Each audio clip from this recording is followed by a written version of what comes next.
C'est un mouvement de grève qui dure depuis plus d'une semaine. Les soignants de la clinique de Saint-Martin-Boulogne dénoncent la fermeture annoncée de leur maternité, mais pas seulement. Ils ne veulent pas nous donner des bonnes conditions de travail, ils ne veulent pas nous donner de salaire. Mon homme, il travaille à l'hôpital, on a été diplômés en même temps. Il y a quand même une belle différence de salaire. Il monte d'échelon, alors il est augmenté. Moi, mon point d'indice n'a quasiment pas changé depuis les 10 ans. Une mobilisation qui, selon les syndicats, pousse la direction à envisager la fermeture temporaire de plusieurs services de la clinique. Les grévistes, qui ne débrayent que quelques heures par jour, dénoncent un chantage au chômage technique. La direction nous met un coup de pression et ils essayent aussi de nous faire regretter vis-à-vis des patients le fait de faire grève. Néanmoins, nous, on ne lâchera pas.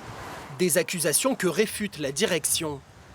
Il n'y a aucune menace. Aujourd'hui, nous organisons la prise en charge de nos patients au quotidien, en tenant compte, bien entendu, des personnes qui se déclarent en grève, en collaboration avec nos médecins, au service de la population. Les programmes de soins sont bel et bien perturbés. Ils allument l'opération, ok, c'est un fait, mais au moins qu'ils auraient pu s'excuser. Mais les patients que nous avons interrogés soutiennent la mobilisation des soignants. On marche sur la tête parce que on ne ferme pas une clinique parce qu'il y a une revendication. Il y a beaucoup de soins qui sont apportés ici, quoi. Il ne faudrait pas que ça ferme.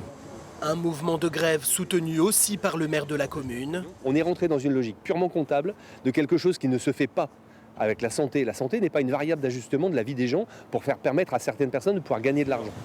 L'élu a reçu le soutien du président de région Xavier Bertrand dans ce dossier. Il appelle à un grand rassemblement devant la clinique lundi prochain.